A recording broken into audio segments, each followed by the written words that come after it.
Digital currencies are bouncing back from yesterday's lows thanks to a stronger than expected jobs number and some time to digest the public breakup of Elon Musk and Donald Trump. By noon Eastern, Bitcoin inched back above $105,000, a strong turnaround from the $100,000 level it hit at the height of Elon Musk and Donald Trump's online feud. Ether was still in the red this morning, down 3%, along with Doge, which fell by 3.6% in the last 24 hours. But that's well off of yesterday's low, when at one point the meme token dropped 10.5%. Elon is one of Dogecoin's biggest cheerleaders. If we look out at the week, Bitcoin was little changed, while Ether has fallen about 2.6%.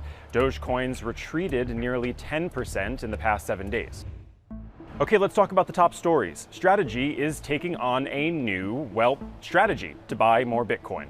The company plans to launch shares of a new Series A preferred stock, STRD, and use the funds for crypto purchases and working capital. The shares are priced at $85 and are expected to generate just under $1 billion for Strategy. The company is, of course, well known for its approach to Bitcoin, holding about 581,000 Bitcoin. That's worth about $61 billion in today's prices. Next, Switzerland is considering a plan to share crypto tax information with dozens of countries. The Swiss Federal Council gave the green light to begin an automated exchange of information for crypto assets to all EU members, the UK, and most G20 countries. The two exceptions, Saudi Arabia and the United States. The Federal Council's press release said the exchange would only take place if the partner states exchange information with Switzerland, and if they fulfill rules for crypto asset reporting put in place by the OECD.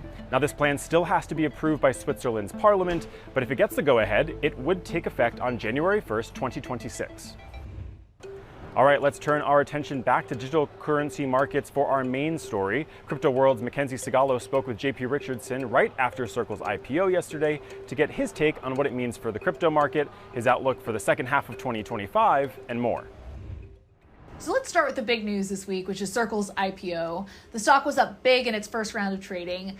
Talk to me about what this IPO means for the industry, because it was a long time coming, and your company also uplisted on the NYSE not that long ago, so you're acutely aware of the years-long push to bring crypto companies to U.S. markets. Absolutely. I mean, Circle IPOing today is a great move for the industry, and it continues to reinforce how powerful and how much acceptance there are to stablecoins. So yeah, and to your point earlier, we IPO'd earlier this year in January. So to have two major crypto IPOs in the year to kick off the year is great for the industry.